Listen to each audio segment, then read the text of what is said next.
Trabajamos todos los días de la semana la situación de crisis, de estado de emergencia, de el grado que afecta esta enfermedad a nuestro país y al mundo, obliga a que pongamos el máximo esfuerzo. Días de semana, sábados, domingos, tenemos todos la responsabilidad de contribuir para que podamos enfrentar de manera adecuada esta enfermedad. Hoy es domingo 26 de abril y hoy día concluía el estado de emergencia. El día de ayer ya salió el decreto supremo que amplía 2 semanas más hasta el día domingo 10 de mayo. Y queremos que todos pongamos el máximo esfuerzo porque cada vez que ampliamos el periodo de estado de emergencia, significa una modificación de una serie de parámetros que como país debemos también postergar. Entonces, tanto así como para todos los ciudadanos, que es una incomodidad, que es un sacrificio acatar este estado de emergencia, también es para el país en su conjunto, para el Estado, para el gobierno, para la economía, continuar el estado de emergencia, porque significa que las actividades económicas, esas que generan puestos de trabajo, y los puestos de trabajo que a la vez generan ingresos a las familias, también se postergan. Entonces, es una razón más, además de la razón principal de proteger la vida, de proteger la salud de los ciudadanos, es que damos este estado de emergencia. Pero el acatamiento de todos los peruanos a este estado de emergencia también debe estar motivado para que con el esfuerzo de todos logremos y lleguemos a una relativa normalidad en las semanas y meses siguientes. Hoy, en este día, en el Consejo de Ministros, hemos visto una serie de temas. Hemos, por ejemplo, contado con la participación de un grupo temático de ciencias sociales para el COVID-19. Es decir, tenemos que también escuchar a diversas instituciones y expertos en diversas materias para contrastar con las decisiones que tomamos como gobierno. Todas las semanas en Consejo de Ministros aprobamos una serie de normas atendiendo los problemas de salud, los problemas económicos, los problemas sociales, ¿no? Y hay personas y profesionales de mucha competencia que principalmente representan a la academia, a las universidades más prestigiosas del país, que tienen sus comentarios y tienen sus aportes. Hoy los hemos escuchado ampliamente a ellos. Han presentado un documento aquí al Consejo de Ministros, donde cada uno, de manera, en función de su especialidad, ha hecho el sustento correspondiente. Se ha hablado sobre los trabajadores informales, es decir, cómo afecta el estado de emergencia, esta inmovilización obligatoria a toda la sociedad, pero adicionalmente, particularmente a grupos característicos de la sociedad, como por ejemplo los trabajadores informales, cómo afecta a las personas que están privadas de su libertad en las diferentes cárceles del Perú, cómo afecta esta cuarentena, cómo afecta este estado de emergencia a las familias que tienen que estar en sus hogares obligadas por la circunstancia, y dentro de ellas los problemas que se dan al interior, ¿no? Cómo afecta a la mujer, que de por sí ya tiene una serie de problemas que afrontar en la sociedad y que cada día nosotros llamamos la atención y hacemos las denuncias correspondientes de agresiones, de maltratos a la mujer, pero en estas condiciones donde están obligados a permanecer, en algunos casos, la agredida con el agresor en un mismo ambiente, ¿no? O sea, cómo afecta y qué medidas tenemos que tomar adicionalmente adicionales a las que ya hemos tomado, a las que venimos realizando, ¿no? Entonces, tener también diagnósticos y sugerencias ajenas del Ejecutivo siempre ayudan porque complementan la visión que debemos tener para tomar siempre la mejor decisión, ¿no? El rol, o sea, ¿cuál es el rol que debe tener cada miembro de las familias en sus hogares? Más aún en esta etapa de inmovilización social, ¿no? Entonces, ¿cómo hacer desde el gobierno, desde el Estado, para recomendar en esta convivencia que se da en los hogares, para que los roles clásicos también cambien, ¿no? Entonces, realmente un análisis muy interesante también cómo afecta a los niños, niñas y adolescentes, ¿no? A los jóvenes, a los que están en su casa, a los que estudian o a los que estaban trabajando, ¿no? Entonces, todo realmente puntos de vista valiosos y que llegar a ellos puede significar un riesgo, porque ellos están, por su nivel de aislamiento, están libres del virus, pero llegar muchas veces con un bono puede generar más daño que beneficio, ¿no? Entonces, todo eso, buscar las salidas correspondientes. Y también, ¿qué hacer respecto a los migrantes venezolanos que vinieron a nuestro país, como a varios países de la región, en cantidades muy grandes y que ahora, al igual que todos, están teniendo serios problemas, ¿no? Nos decían información de algunos estudios que han realizado en estas últimas semanas, donde un porcentaje importante de estas familias, de personas de Venezuela que han venido al país, quisieran retornar también a su país de origen, ¿no? Pero obviamente están ahora cerradas las fronteras y eso genera también un problema, ¿no? En consecuencia, hemos visto este tipo de temas que son relevantes y que los hemos discutido y que sirven también de insumo para continuar tomando decisiones en beneficios de la sociedad en su conjunto, pero sin perder de vista que existen problemas especiales a grupos humanos importantes que hay que atender de manera particular y especial. Hoy también tuvimos una reunión del CIAS, es una comisión intersectorial de asuntos sociales, que está integrada por los ministros que tienen relación directa con los asuntos sociales. ¿Y por qué teníamos que reunirnos a instancias del Consejo de Ministros con CIAS?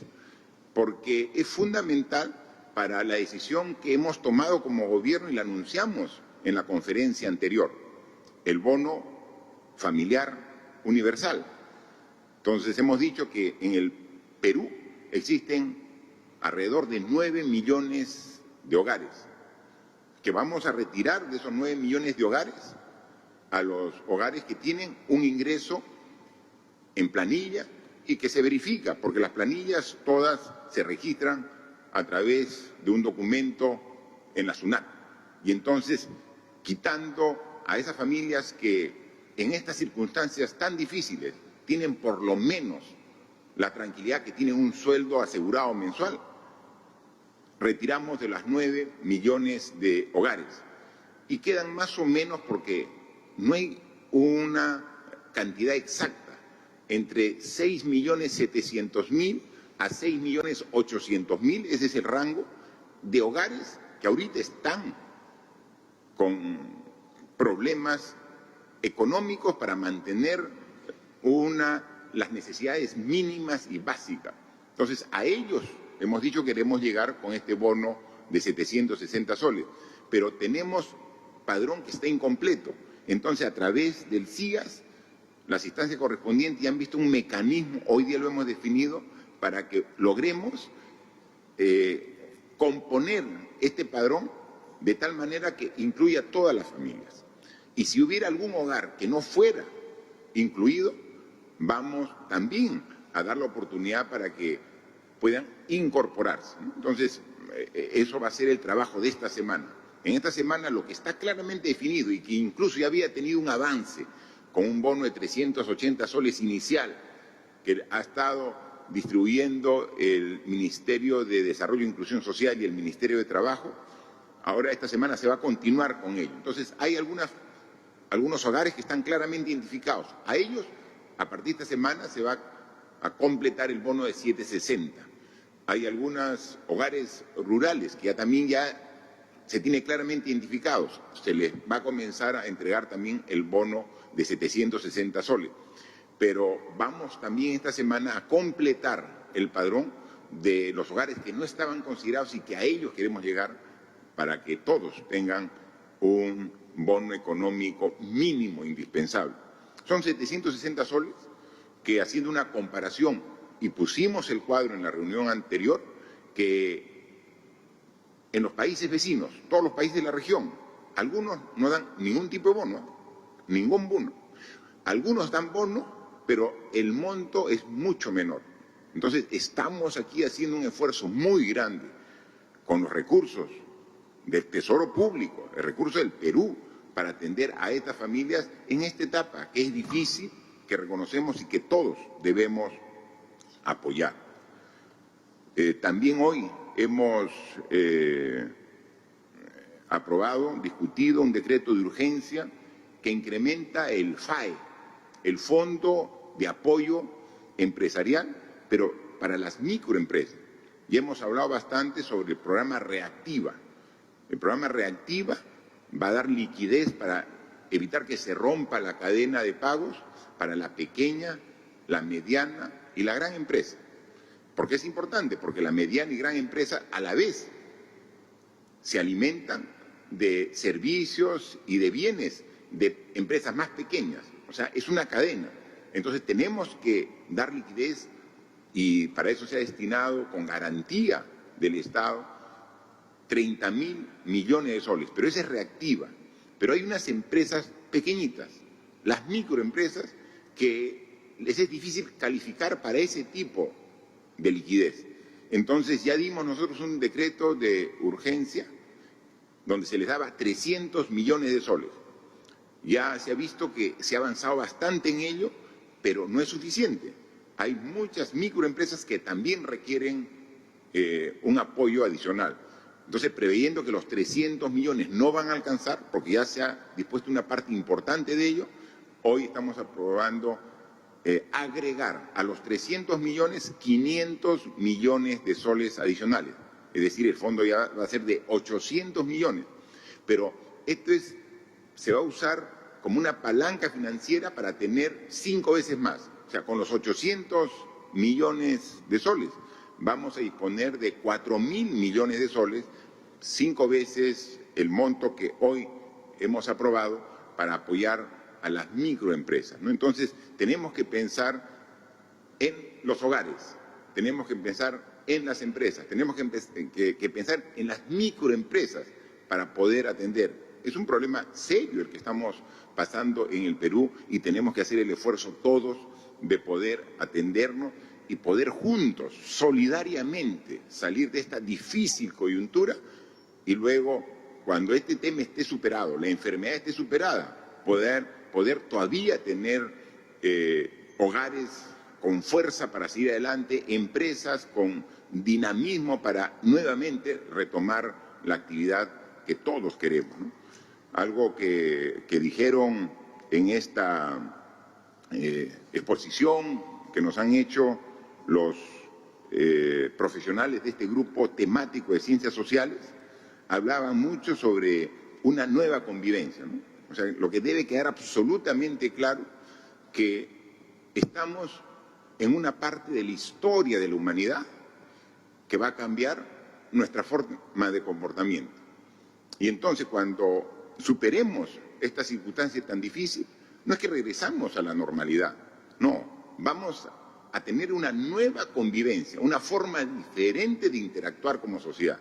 Y ese es el reto, a lo que tengamos la capacidad como sociedad en reconocer las grandes deficiencias que hemos tenido como personas, como familia, como sociedad, somos los que vamos, en general, como sociedad, poder adaptarnos al cambio que nos va a exigir este tipo de enfermedad que está afectando a toda la humanidad.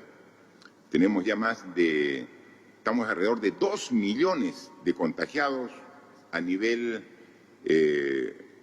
mundial y sigue aumentando. Y la cifra no para.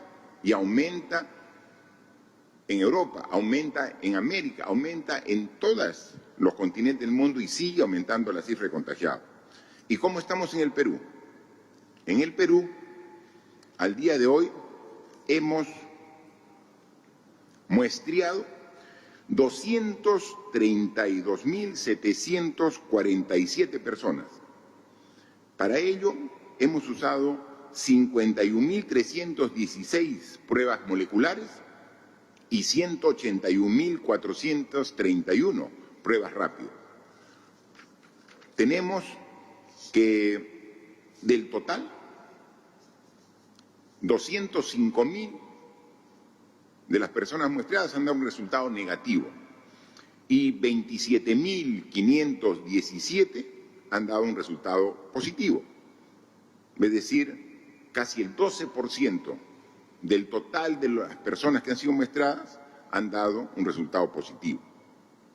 A la fecha tenemos en los hospitales de todo el país 3.632 pacientes, de los cuales 554 se encuentran con ventilación mecánica en las unidades de cuidados intensivos.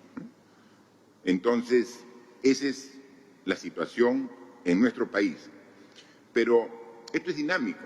Entonces, no solamente es necesario saber cuál es la situación hoy, ¿no?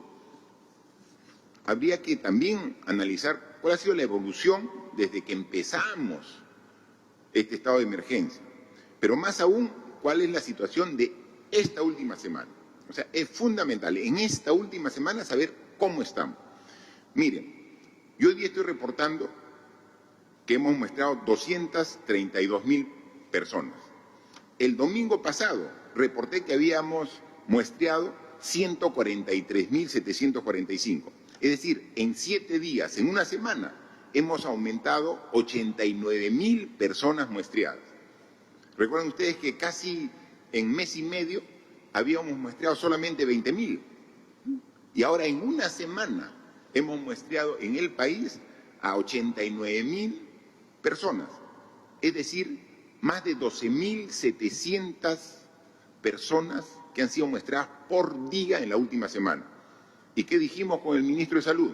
Que esa era la meta, que teníamos que por lo menos tener 12.000 muestras al día para tener una base suficiente para estudiar cuál es la evolución del contagio. Bueno, pues en esta semana, en promedio, hemos hecho 12.714 muestras por día. Y con ello hemos llegado a 232.000. No hay un solo país en América del Sur, de nuestros países amigos de la región, que haya hecho tantas pruebas. Es difícil que algún país pueda haber llegado ni siquiera a 100.000 pruebas en todo este periodo. Nosotros ya vamos por 232.000. Y lo importante, hablando de pruebas, es de que la próxima semana nos llegan al Perú más de 1 millón de pruebas adicionales. 1 millón de pruebas adicionales. 800.000 pruebas rápidas y 350.000 pruebas moleculares. Tenemos la próxima semana. Aquí vemos también que los casos positivos, que hoy anunciamos que son 27.500, hace una semana, 7 días antes, eran 15.600. Hemos aumentado un promedio de casi 1.700 casos diarios. 11.889 casos positivos en la semana. ¿Y esto qué reflexión nos deja? Que estas 11.889 personas han contraído el virus, se han contagiado, no en la semana. En esta semana lo hemos muestreado, pero se han contagiado 1 o 2 semanas antes. ¿Dónde? En pleno estado de emergencia. Seguramente porque no respetó la distancia social de 1 metro cuando fue a hacer sus compras al mercado. O quizás porque no pensaba en la gravedad de la enfermedad y decía, sí puedo ir a una reunión con mis amigos o una reunión familiar. Hemos visto, porque al final uno en las redes rápido le llega la información, que hay veces vemos colas de personas que están yendo a comprar alimentos, cola de personas que están yendo a cobrar su bono, ¿no? Y hay veces tenemos que dosificar para que no vaya mucha gente a un determinado banco, para que no haya una concentración, y entonces hay que ordenar, ¿no? Pero ayer seguramente a muchos de ustedes, como a mí, me llegó un video de una larga cola que no respetaba la distancia mínima requerida para evitar el contagio, pero era para comprar cerveza. O sea, eran personas con cajas, 3, 4, 6 cajas de cerveza en cola para comprar cerveza cuando estamos en pleno estado de emergencia, cuando estamos con el aumento de casos todavía a un nivel que nos preocupa a todos. Y entonces decimos, ¿existe todavía familias que no tienen real conciencia de la magnitud del problema que tenemos como país? Esa cola, porque hay que decirlo, era en una avenida, en un sitio especial, específicamente en la región de Piura, ¿no? Y ahí está, y se ve quién es el distribuidor de cerveza, la cola que llegaba, cómo se pasaban la voz entre amigos, parecía que era un sábado de fiesta, por lo menos en esa urbanización.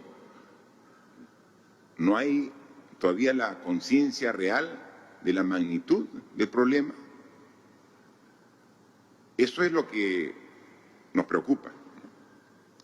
Y eso es lo que debemos cambiar. Una nueva convivencia, una nueva responsabilidad. Va a llegar un momento en que se va a tener que suspender, como está previsto, el estado de emergencia. Pero lo que no se puede suspender es nuestro comportamiento responsable de higiene. Tenemos o el alcohol, si lo tenemos a mano, o si no, el lavado de manos con agua y con jabón. Suficiente lavado de manos con agua y con jabón.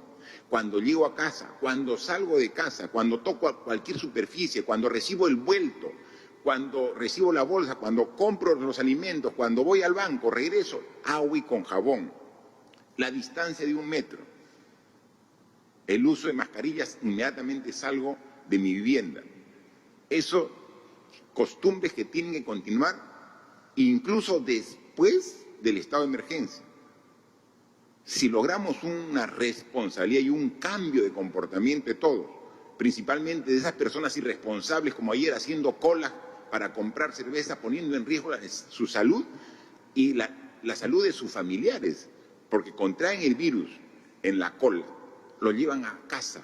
Y quizás pueda ser un muchacho, un joven, resistente al virus, pero en su casa hay una persona mayor de 60, 70 años, que son los vulnerables. Y son los que tenemos que cuidar. Y son los que no deben salir bajo ninguna circunstancia de sus hogares. Hasta que no superemos esta enfermedad, hasta que no llegue la vacuna, las personas de la tercera edad tienen que cuidarse. Ellos, y tienen que cuidar todos sus familiares. Cuidemos a nuestros padres, cuidemos a nuestros abuelos, cuidemos, incluso así no tengamos un vínculo de familiaridad, cuidemos a las personas adultos mayores. Ellos son los vulnerables. Quizás si uno es joven, si quizás uno no tiene ninguna enfermedad, el virus no le va a hacer mayor daño, pero sí vamos a ser el vínculo, vamos a ser nosotros quien nos transportemos hasta la persona que sí es vulnerable. Por eso es lo importante, por eso es tan importante el concepto de solidaridad que debemos tener todos los peruanos en esta enfermedad. Aquí también son reportes medio voluminosos que me hace llegar siempre el Ministerio de Salud sobre la disponibilidad de camas, y ya lo hace, ya ahora sí, a nivel nacional y luego diferenciado. cuántas hay en Lima, cuántas hay en regiones. Y en regiones, cuántas hay en la macro sur, en el centro, en el oriente y en el norte. Y luego, por cada una de las regiones. Entonces, actualmente tenemos una disponibilidad de 5.258 camas en los diversos hospitales. No, me rectifico. Tenemos un total de 5.258 camas. ¿Cuántas se han usado de las 5.258? 3.765 camas.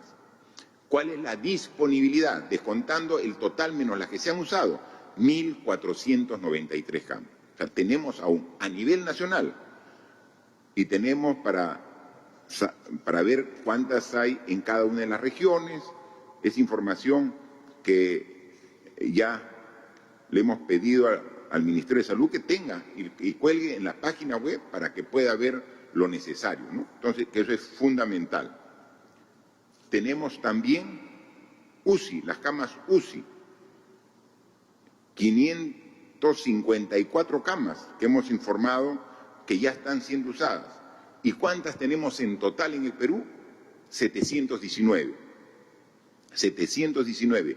¿Cuántas disponibles tenemos? 165 camas UCI.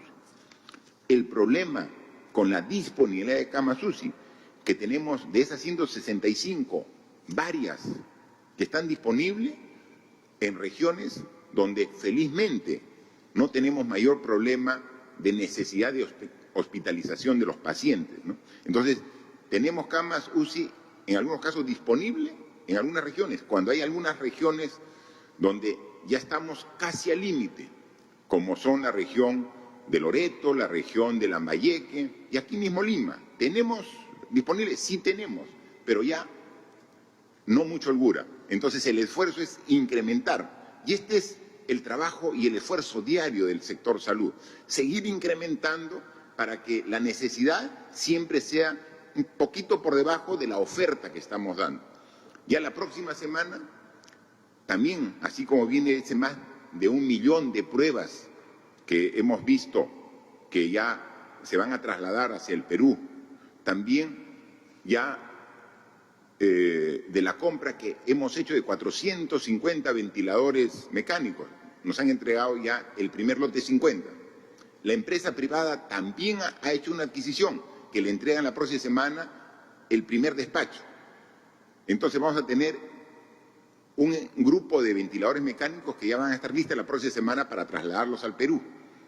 Adicionalmente, ya la próxima semana, recuerdan ustedes que incluso hicimos una nota de comunicación para los medios y para la población de que tanto la Marina de Guerra del Perú como la Universidad Católica, y ahora hemos visto ayer que también la Universidad Nacional de Ingeniería está trabajando la construcción de ventiladores mecánicos, pero quien tiene mayor avance ya en la fabricación en serie de estos equipos es la Marina de Guerra, quien determina que la próxima semana ya tendrán los primeros 10 ventiladores. Entonces, justo vamos a tener ventiladores construidos en el Perú y los que llegan de la compra del Estado peruano, como de la compra que estamos realizando a través del sector privado en apoyo a esta situación. Entonces, y ahí vamos, porque dijimos nosotros que deberíamos a fin de mes, la primera semana, tener más de 1.000 camas UCI.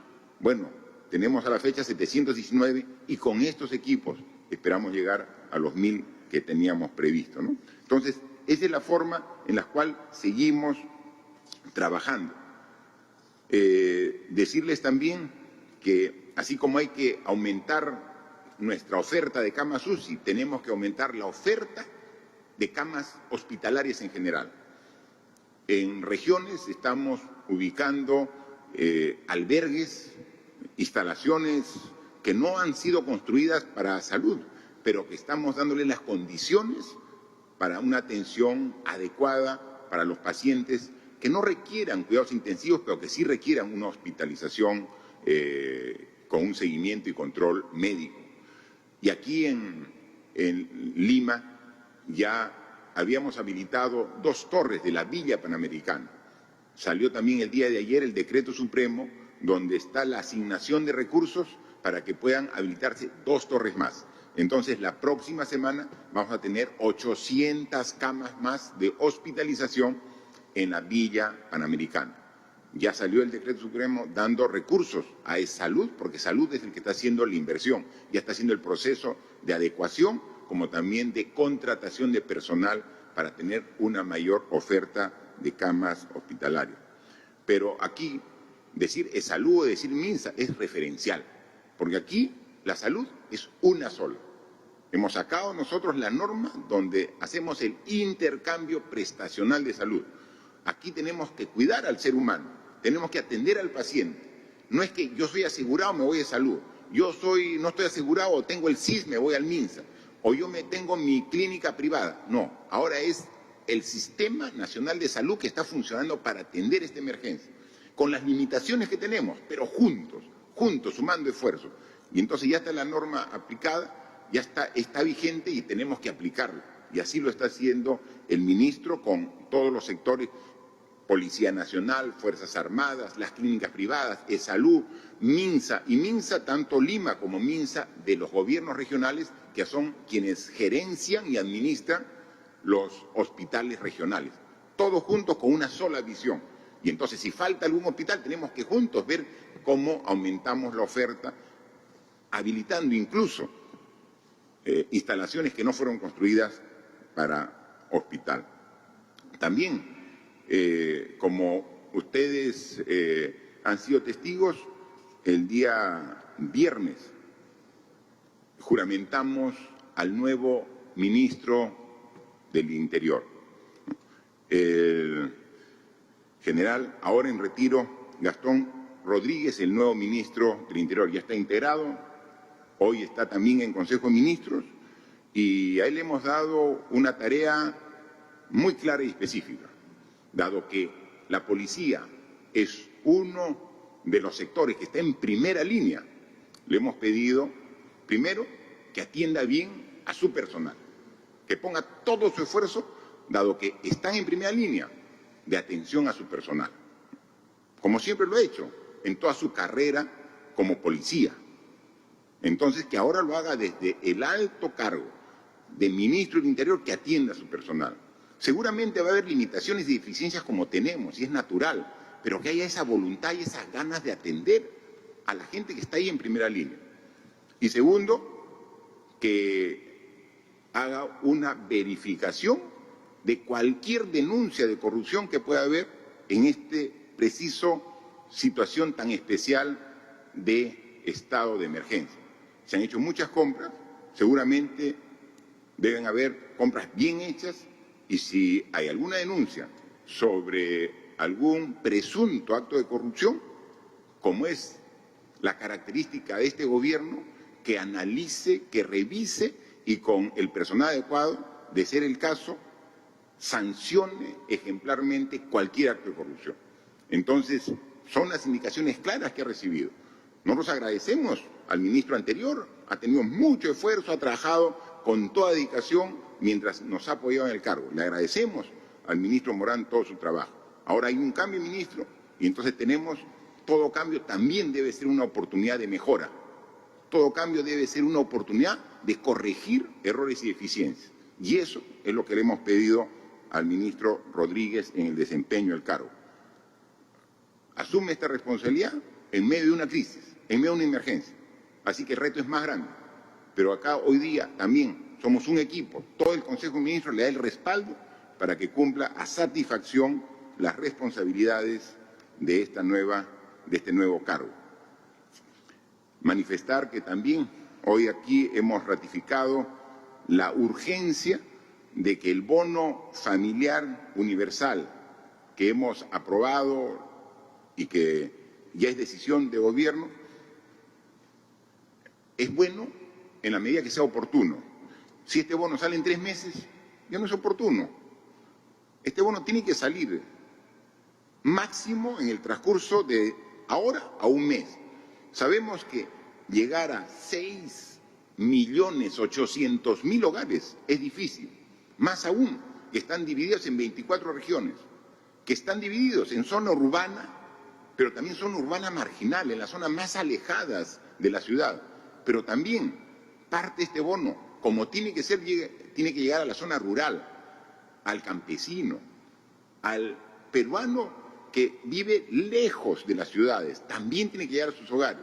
Entonces, el reto es grande, pero tenemos que llegar con oportunidad y por eso la próxima semana presentaremos un cronograma de cómo vamos a ir atendiendo gradualmente a todas estas familias, a estos hogares que requieren este apoyo económico del gobierno para poder encarar de mejor manera esta crisis que vivimos producto de la emergencia del COVID-19.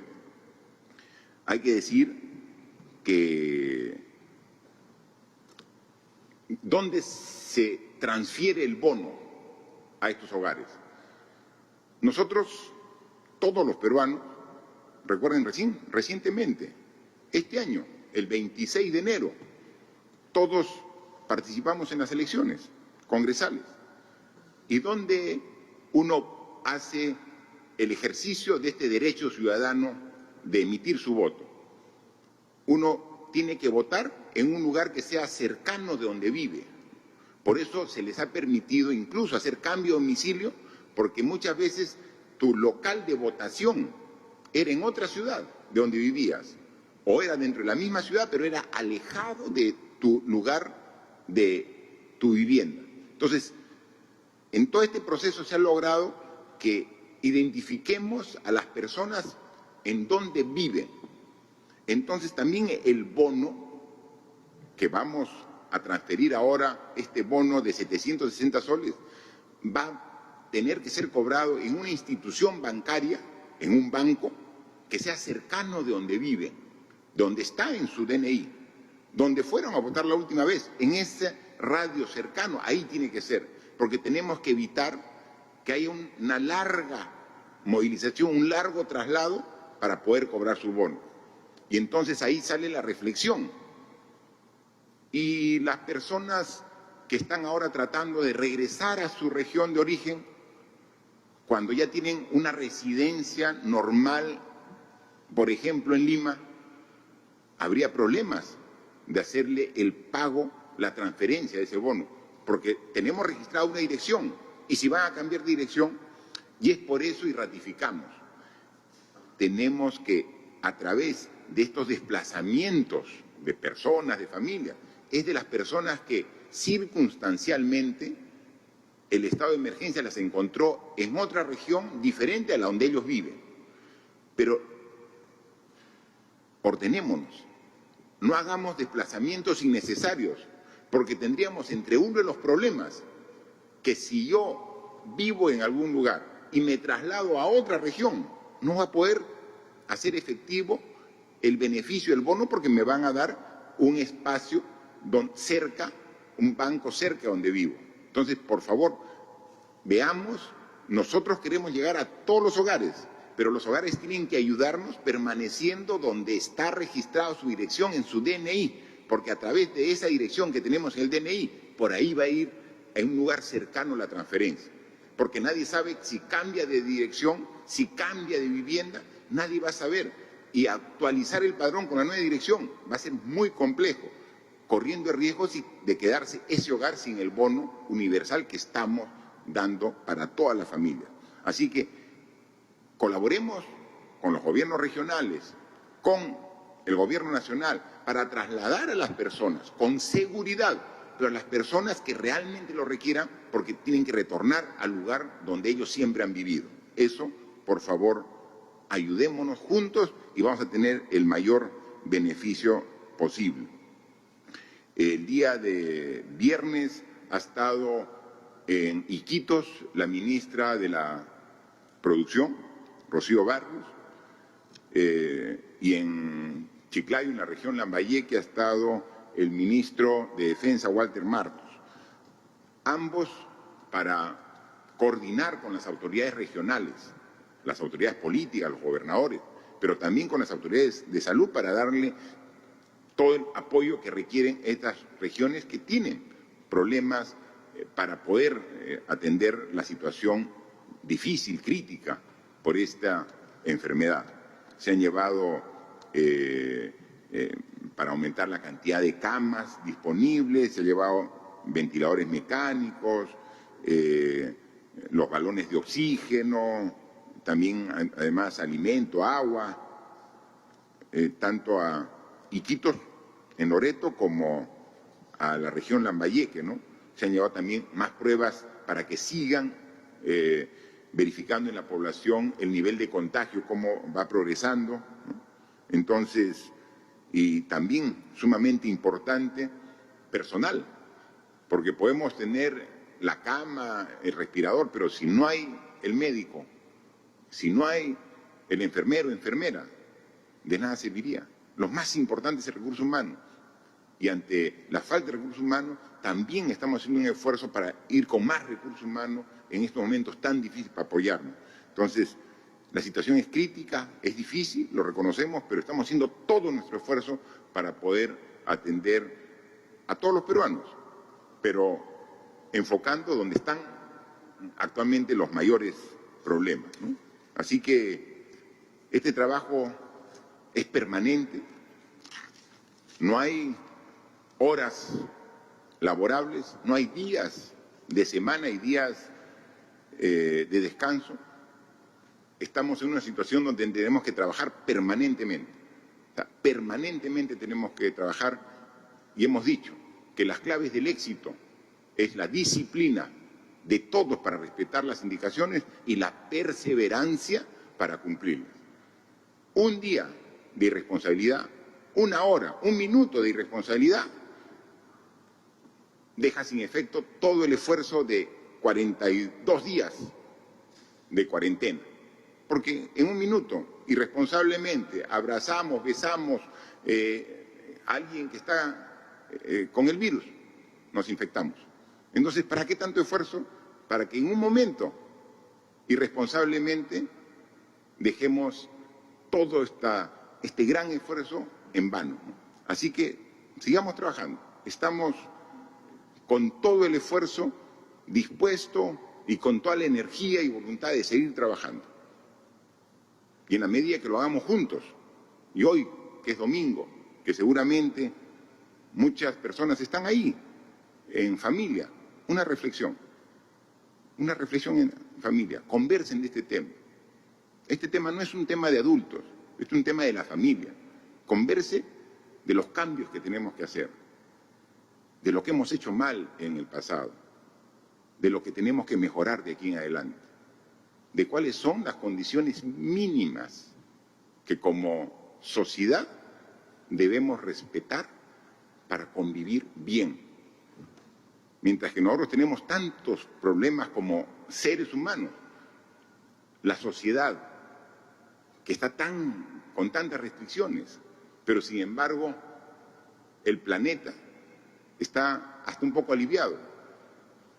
Uno ve el clima, cómo ha cambiado el clima característico de Lima. Uno sale cualquier día y puede ver el cielo. Antes era una nube, que uno pensaba que era la nube seguramente de la evaporación de agua. No, era la contaminación, es el smog que contaminaba. Uno puede ver en los canales de televisión que van a hacer algunas vistas de las playas, acá en la Costa Verde, con un mar limpio, transparente, con animales, ahí libremente. O sea, vemos cómo la naturaleza toma este esfuerzo de todos con mucho agradecimiento. La naturaleza se está beneficiando de este esfuerzo que estamos haciendo. Entonces, cuando podamos, como va a ser, vencer a esta enfermedad, no cometamos nuevamente los mismos errores, ¿no? Hagamos un esfuerzo de cambio, que esto quede para el futuro, que nos deje como mejores ciudadanos, que nos deje como mejores personas, que esa sea la lección, que aprendamos todos de los difíciles momentos que estamos pasando todos los seres humanos. Hoy hay una nueva metodología, las preguntas seguramente lo han hecho durante nuestra intervención y con gusto estamos aquí a su disposición para poder escuchar las preguntas. Gracias. Muchas gracias, señor presidente. La primera pregunta a cargo de IDL Radio. Está claro que si no se hubiera determinado la cuarentena, la situación sería mucho más grave. Sin embargo, se han incrementado los contagios, las personas hospitalizadas y ha colapsado el sistema sanitario, sobre todo en algunas regiones. ¿Cuál es el plan alternativo hoy en relación a las restricciones, al sistema de salud y al retorno de algunas actividades en algunas zonas de mayor incidencia como Loreto? ¿En qué va a cambiar lo que ha venido haciendo hasta hoy? Se habla de un impuesto bajo el principio de solidaridad. Necesitamos que se aclare la postura del Gobierno. ¿Se ha descartado el impuesto a la riqueza? A ver, sobre el tema de salud, la pregunta es amplia. Está hablando sobre cuál es la situación de salud.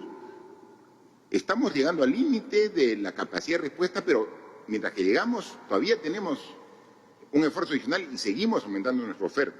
O sea, no es que ha colapsado y estamos de brazos cruzados. Seguimos trabajando para poder atender a todos los pacientes que requieren una hospitalización, una atención médica. Pero yo quisiera que ese tema lo amplíe el ministro de Salud. ¿Qué estamos haciendo ahora? ¿Qué siguientes pasos estamos haciendo para tener siempre una posibilidad de atender a los cada vez más pacientes que van requiriendo esta atención? Por favor. Gracias, señor presidente. Yo quisiera retrotraerme un poquito en el tiempo cuando empezamos este esfuerzo y nosotros teníamos a nuestra disposición solamente 100 camas UCI en el momento en que empezamos a proyectar cómo iba a ser la epidemia. Si las medidas de control social no se hubieran tomado, nosotros estaríamos desbordados inclusive con aquellos pacientes que hoy día están hospitalizados. Hoy día tenemos, felizmente, a las medidas que se tomaron de carácter social, más el aumento progresivo de las camas durante todos estos meses, hoy día tenemos a 554 pacientes siendo atendidos en unidades de cuidado intensivo, propiamente equipados, tanto con personal como con sus respectivos implementos. Y continuamos avanzando en aumentar la disponibilidad de estas camas en todo el país. Hoy tenemos 719 total de camas disponibles y seguimos creciendo. Como lo hicimos hoy día en la mañana, estábamos haciendo algunas coordinaciones para ampliar en un hospital.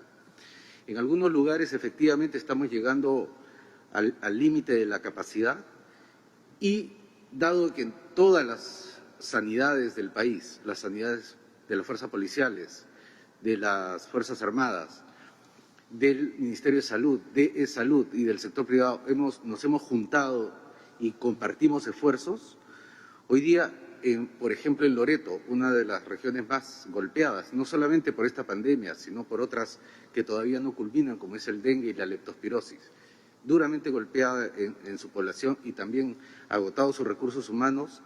Nosotros el día de ayer, por ejemplo, hemos enviado 21 profesionales, 18 médicos y 3 enfermeras. Hoy día parten 16 profesionales adicionales. Lo mismo está pasando en Lambayeque, donde tenemos 74 profesionales adicionales que van a llegar durante la semana. Esto es parte de una bolsa de trabajo que nosotros hemos puesto a disposición en el país, en donde hemos reclutado 21.050 profesionales en toda la patria, que vamos a movilizar de acuerdo a la necesidad. Porque como lo hemos venido diciendo, esta epidemia es muy dinámica. En algunos lugares ya empieza a golpear fuerte, en otros lugares todavía los casos son pocos. Progresivamente vamos a tener que movilizar camas, equipos y profesionales allí donde se requiera. Una segunda estrategia, señor presidente, es fortalecer el primer nivel de atención, de manera tal que las personas que están afectadas por la epidemia puedan recibir una atención desde la casa, vía telefónica, y iniciar su tratamiento lo antes posible y evitar así la hospitalización y que lleguen a unidades de cuidados intensivos y evitar la gravedad y el impacto de esta enfermedad. Muchas gracias, ministro. Complementa la ministra de la Producción sobre el tema cómo se está planteando la incorporación de actividades gradual y luego cierra el tema la ministra de Economía. Ok. Para complementar lo ya mencionado por el ministro de Salud, hay dos temas que se han trabajado en Loreto. Desde el punto de vista social, presidente, debemos informar que de las 61 municipalidades que conforman Loreto, ya el 84% ha ejecutado su presupuesto para efectos de repartición de canastas. Adicionalmente, se cuenta con 11 toneladas de víveres básicamente no perecibles para repartir a aquellas comunidades nativas que están aisladas, que no tienen un contagio, pero que ya tienen, por haber cerrado sus fronteras, tienen obviamente escasez de productos y se está disponiendo la entrega a estas también. Desde el punto de vista del reinicio de actividades económicas, estamos nosotros midiendo los niveles de riesgo por región. Por lo tanto, en aquellas regiones donde el nivel de riesgo, como es el caso puntual de Loreto, son altos, ahí sí va a haber un control de actividades, no solamente en que se van a abrir solamente actividades muy limitadas, sino también, sobre todo, se va a medir la capacidad de producción. Es decir, van a empezar con muy poco personal y muy pocas empresas en un primer nivel. En la medida en que vayamos viendo los resultados de salud, recién se iría aperturando de una manera más gradual y progresiva, presidente. Gracias. Por favor, ministra de Economía y Finanzas. Sí, la situación en la que nos enfrentamos no tiene precedentes y en esta línea, como gobierno, hemos dado respuestas sin precedentes. Quizás las medidas más audaces tienen que ver con entregar más de subsidios para más de 6 millones de hogares o entregar por primera vez garantías del Estado a créditos del sector privado en niveles, por ejemplo, del 98%. Nuestro gran objetivo es salvar el aparato productivo y el empleo dentro de esta crisis. Lo que ha sido también característico de nuestra gestión es la responsabilidad con la que hemos tomado todas las medidas. Hemos querido que las medidas sean una respuesta a la crisis, pero que tampoco en el largo plazo afecten la solvencia de la economía. En el caso de la política tributaria no es la excepción. Como ya lo he dicho antes, nos vamos a manejar con mucha responsabilidad. Estamos evaluando algunas alternativas que, por supuesto, además de considerar los criterios de equidad y eficiencia, también es muy importante que consideremos el momento, la oportunidad en la que estas medidas se dan. Entonces, seremos muy responsables. Muchas gracias. Gracias. Muchas gracias, presidente y ministros, por sus respuestas. Continuando con las preguntas, es el turno de ATV Sur, Arequipa. En Arequipa tenemos un gobierno regional inactivo. Hay retraso en la entrega de la información para plan de lucha contra el coronavirus al Comando COVID Regional de Arequipa. Los hospitales no están debidamente implementados para enfrentar la pandemia, tal como lo señaló la Contraloría Arequipa, poniendo en riesgo al personal de salud y pacientes con otras enfermedades que han sido contagiados. En Arequipa se han hecho cuarentenas solo de 8 días de los primeros traslados desde Lima y luego han sido llevados a sus domicilios. ¿Eso está dentro del protocolo? ¿Cómo se va a solucionar las descoordinaciones en estos traslados? ¿Evalúa el gobierno, luego del 10 de mayo, levantar la cuarentena de forma paulatina y por regiones según el número de contagios de COVID-19 y colapso del sistema de salud? Esto debido a que hay regiones que presentan muchos más casos en comparación a otros y se llegaría a los picos de forma indistinta. Gracias. Bueno, es una pregunta bastante amplia también, refería principalmente a la región Arequipa. Yo tengo aquí la información, por ejemplo, que me reporta el Ministerio de Salud, y aquí tenemos, por ejemplo, ¿no? En Arequipa se tienen 133 camas hospitalarias, de las cuales están utilizadas actualmente 39 y hay 94 disponibles en las camas hospitalarias en total, ¿no? Y en camas UCI en la región Arequipa, la información que también está desagregada es que hay 18 camas UCI en total, pero ahí sí hay 14 camas que están usadas, teniendo actualmente solamente disponibles 4, ¿no? Entonces, ese tema hay que verlo y el ministro está siempre monitoreando para que cuando estemos llegando al tope, tener algún nivel de respuesta y coordinación. Y efectivamente, como dice el periodista, el éxito de las medidas que se toman es de que todos podamos respetar y cumplir los compromisos. Recuerde, hubo la repatriación de peruanos que estaban en otros países, regresaron al Perú y como regresan por el aeropuerto Jorge Chávez en Lima, entonces la responsabilidad era de aquí, del gobierno nacional, de que estén 15 días en cuarentena en hoteles o en la Villa Panamericana para que luego de los 15 días, con una prueba rápida correspondiente, podían regresar a su domicilio. ¿Para qué? Para continuar el estado de emergencia, ¿no? Pero es el control. Han llegado más de 10.000 peruanos del extranjero a Lima y a cargo estuvo no solamente el ministro de Relaciones Exteriores, sino el ministro de Comercio Exterior y Turismo, haciendo un control riguroso que cumplan los días y que después de cumplir los días pasar una prueba. Y eso lo hemos hecho. Cuando lo hacemos ahora al interior del país, estamos haciendo nosotros las coordinaciones con los gobiernos regionales para que de manera ordenada puedan regresar, en este caso, los arequipeños que estaban en Lima, Arequipa. Pero luego es la autoridad regional quien tiene que verificar que cumplan los 15 días, porque tenemos que asegurar que no vaya a ser que parte de ese grupo de personas que regresan a su región de origen lleve el virus. Entonces tiene que estar en cuarentena, que es los 15 días mínimos para poder evidenciar si tiene o no esta enfermedad. Entonces, pero es responsabilidad compartida que tiene que hacer seguimiento, ¿no? Y ahí es donde necesitamos que todos, responsablemente, el ciudadano, la autoridad regional, nosotros, todos, cumplamos lo que corresponde. Y tal como dice, definitivamente las regiones del Perú no tienen la misma respuesta al desarrollo de la enfermedad.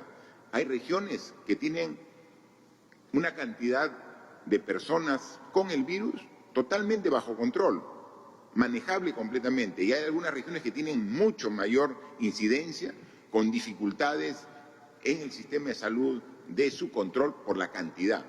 Entonces, también eso es lo que se debe evaluar. Se podría, concluyendo el periodo del estado de emergencia, como se ha hecho también en otras regiones y en otros países, es ver una diferencia en las medidas que se tienen que tomar. No es lo mismo una región que tenga un porcentaje importante de su población contagiada y con su capacidad hospitalaria quizás al tope, que una que tenga realmente holgura. Entonces, las disposiciones que se harán en su oportunidad, acogiendo las recomendaciones de los expertos en epidemiología del Ministerio de Salud, para que puedan hacer esta distinción de situaciones diferentes ante realidades diferentes, ¿no? Por favor. Gracias, presidente. Siguiendo las preguntas, es el turno del diario Ojo. Según ESalud, los centros de abasto y el transporte público son las rutas de contagio. Sin embargo, hay mercados y supermercados en los que continúa la aglomeración, al igual que medios de transporte como el metropolitano, en los que no se respeta el distanciamiento social.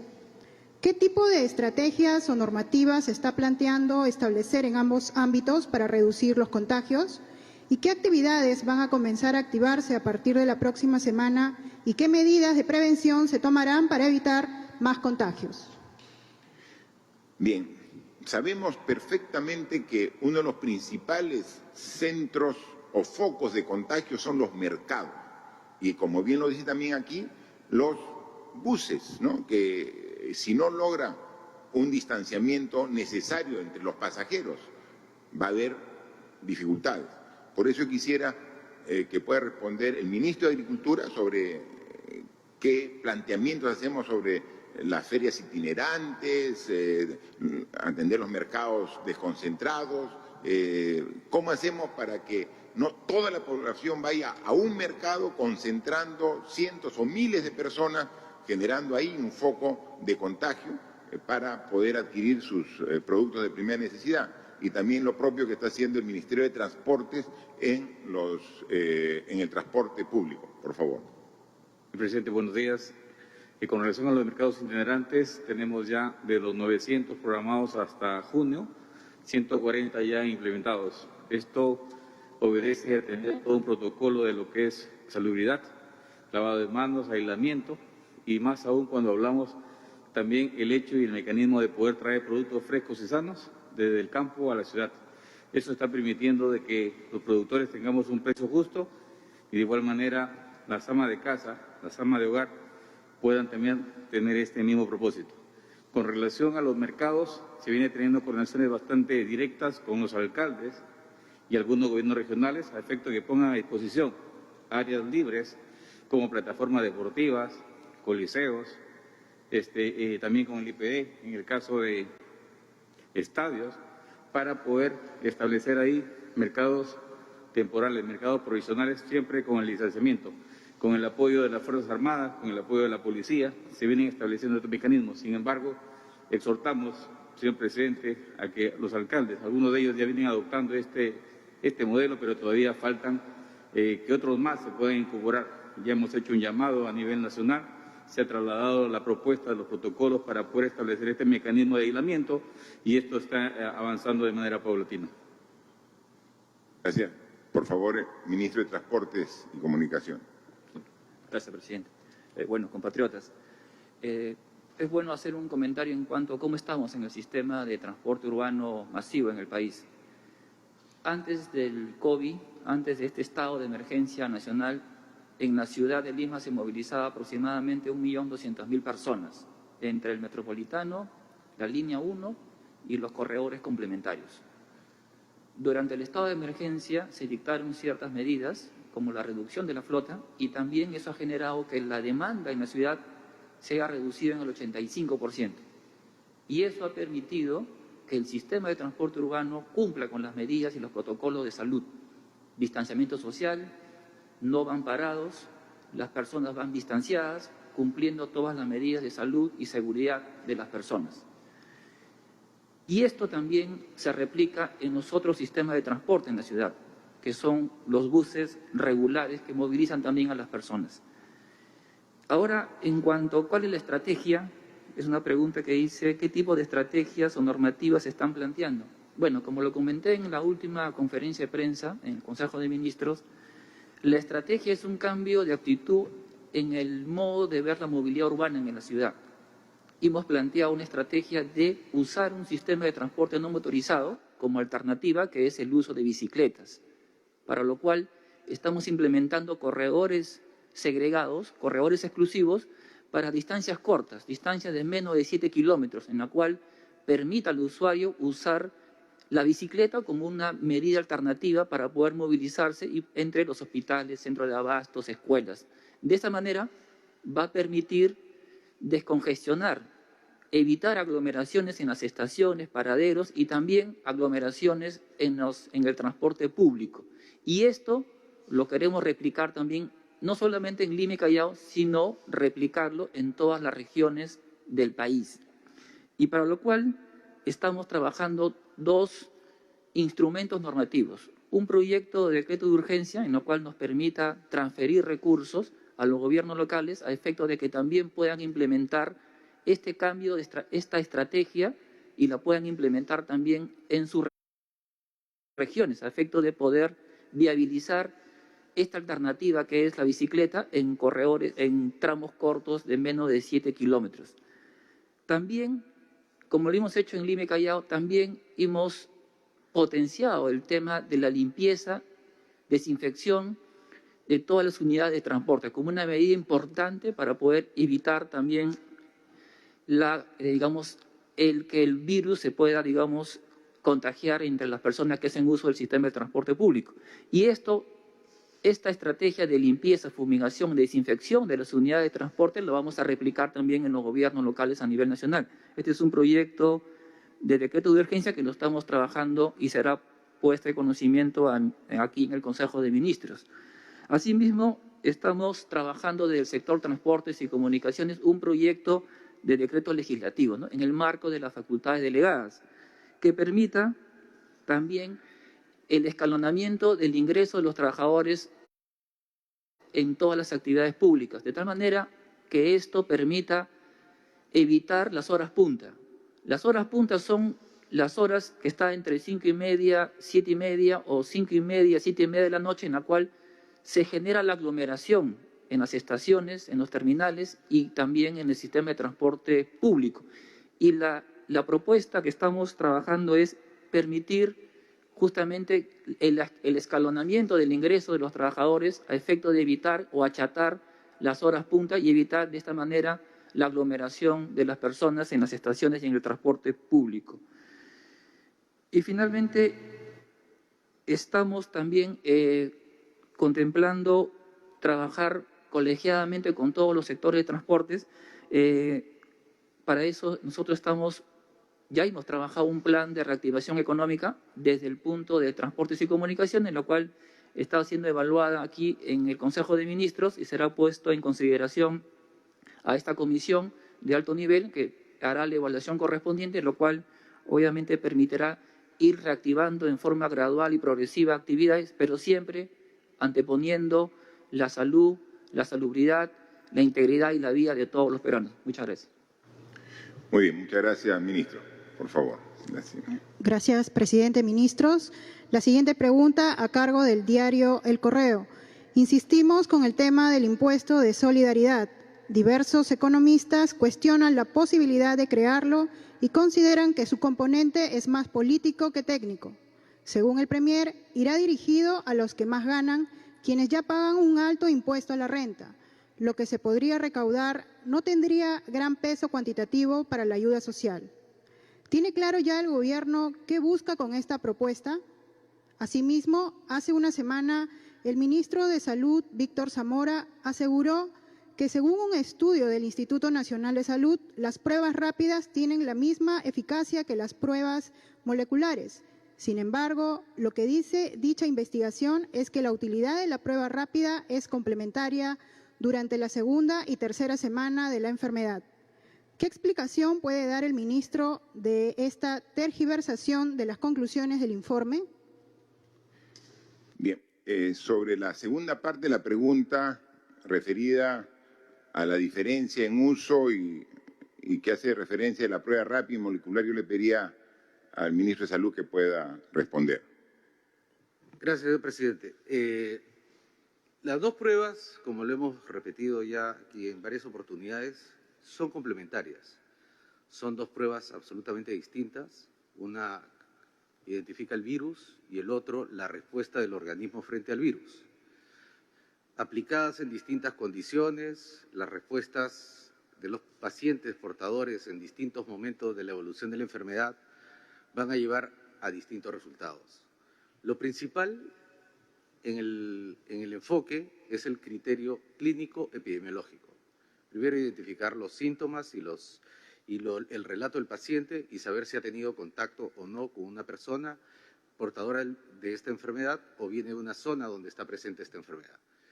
Luego, para certificar que esta persona tiene o no la enfermedad, uno usa una prueba de laboratorio. Esto no debe impedir que el clínico o el hospital inicie el tratamiento rápidamente para evitar la mortalidad. En cuanto a la prueba particularmente, la prueba molecular es mucho más potente que la prueba serológica, y eso lo hemos dicho aquí y en otras oportunidades. Sin embargo, en condiciones de epidemia como esta, de pandemia como esta, donde uno tiene que garantizar la calidad de la recolección de la muestra, portar adecuadamente la muestra hacia el laboratorio y procesarla de manera óptima, la eficacia en esas condiciones no óptimas de tomar, transportar y procesar, se pierde la potencia de una prueba tan buena como la molecular.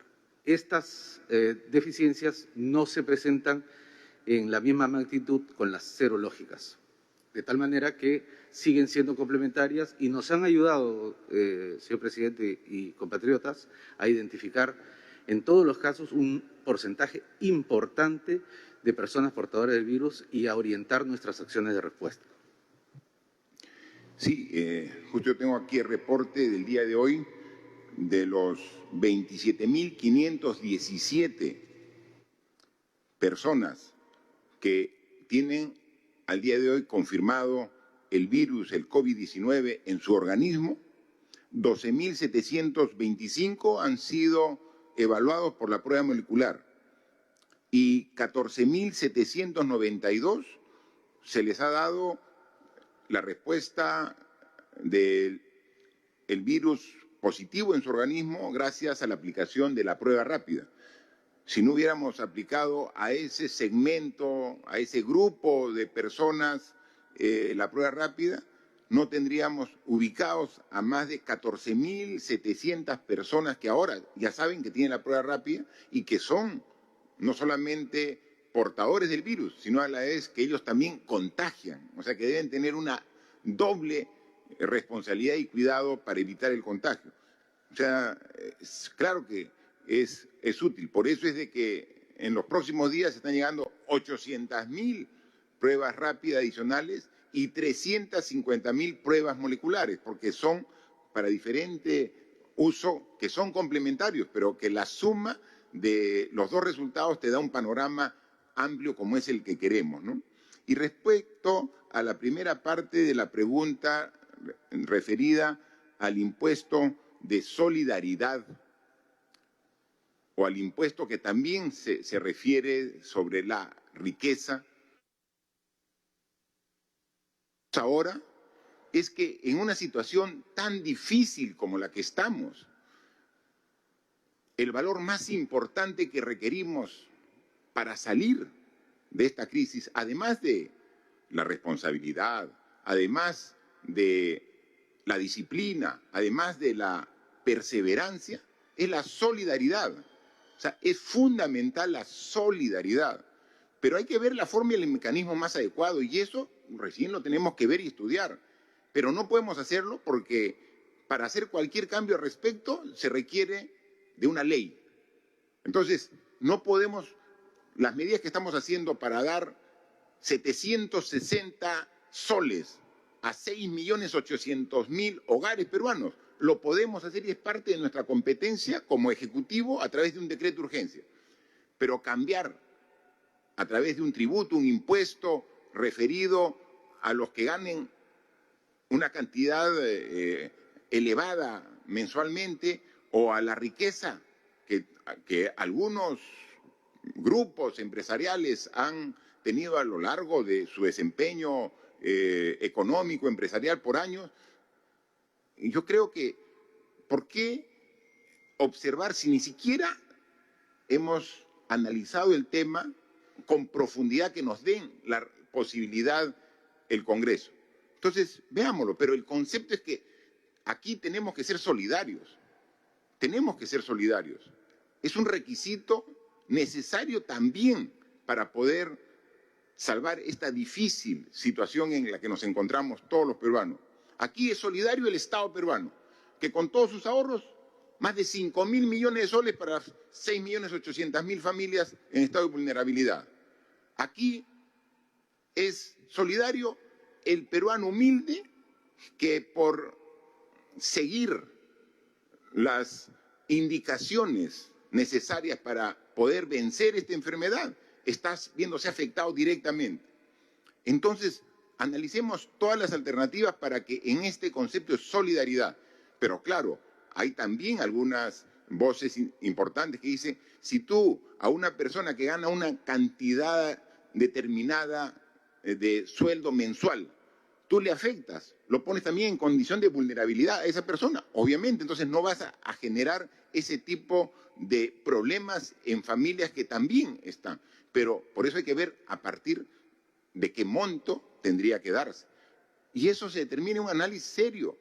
Y como todas las cosas importantes, también aceptamos algún planteamiento de instituciones, como hoy día hemos visto, y acá tenemos el documento Grupo Temático y Ciencias Sociales, gente muy entendida en la materia social, hace planteamientos de un diagnóstico y recomendaciones en tema social. En tema económico, bienvenida también las ofertas, las propuestas, las recomendaciones, porque este problema lo solucionamos todos los peruanos, juntos y solidarios, unidos y solidarios, vamos a salir de ello.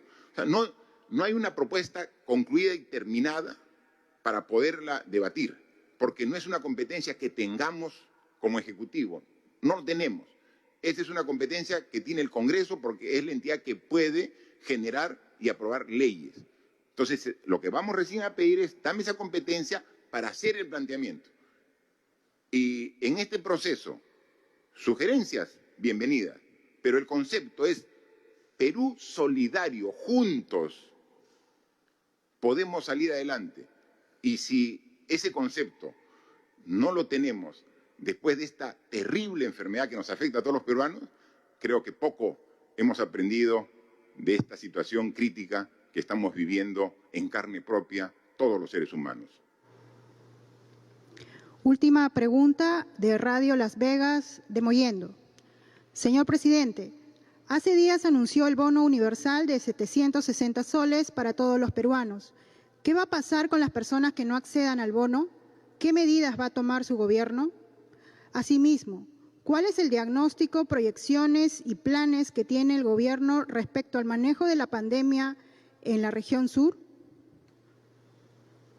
Particularmente en Arequipa, donde los casos de contagios se han incrementado alarmantemente en la última semana, considerado que a más de un mes de la emergencia en esta región, aún no se habilita por completo el hospital COVID, hospital de campaña que construye el MINSA.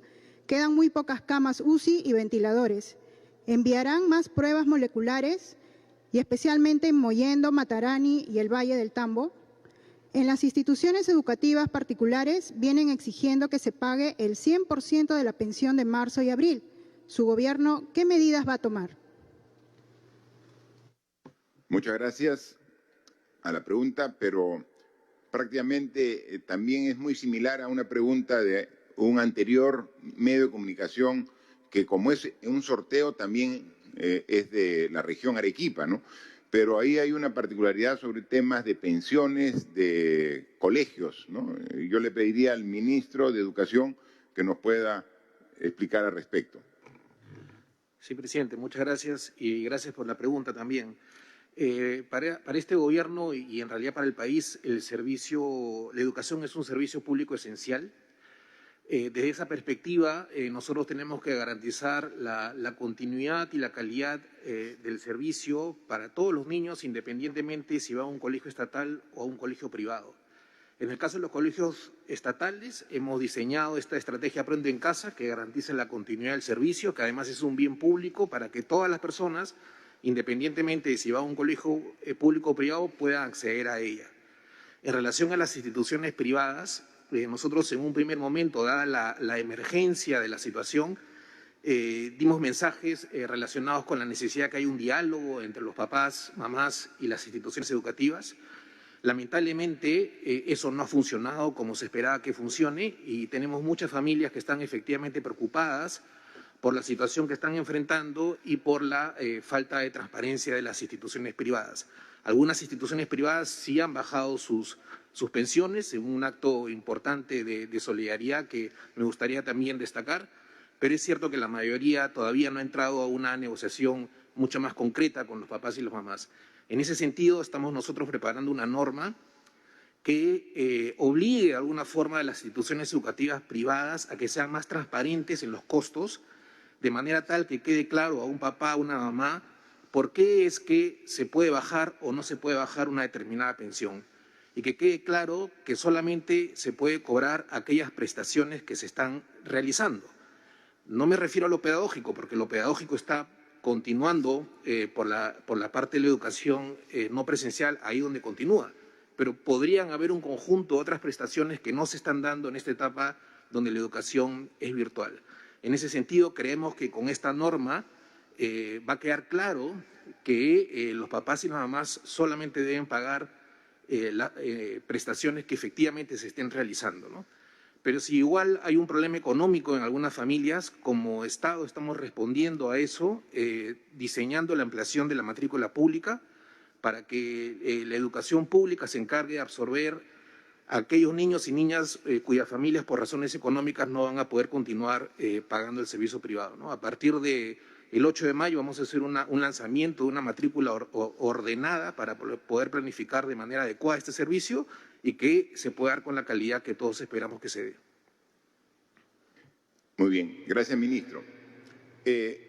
También han consultado este medio de comunicación respecto al bono de 760 soles, que tiene carácter universal porque queremos que llegue a todos los hogares.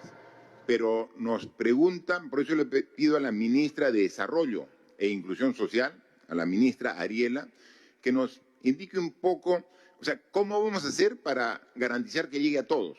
Porque ese es el esfuerzo. O sea, nosotros como gobierno queremos que el bono solidario, este bono de carácter universal, solamente excluya a los hogares que tienen ingresos por planilla de manera permanente. Ellos ya tienen un ingreso, entonces, bien por ellos. Entonces, a ellos excluimos. Pero sacando a esos 2.300.000 familias que ya están identificados que tienen un ingreso, quedan 6.700.000, 6.800.000 hogares que queremos atender. Entonces, la pregunta dice, ¿y si a mi hogar no llega, cómo tengo la seguridad que va a llegar? Entonces, ¿qué elementos vamos a usar para poder verificar que llegue? ¿Cómo construimos el padrón? O sea, ¿cómo lo vamos sumando? Y luego, si alguna de las familias no llega dentro del padrón, ¿qué opción tiene esa familia para decir, y levante la mano, a mí no me tocó?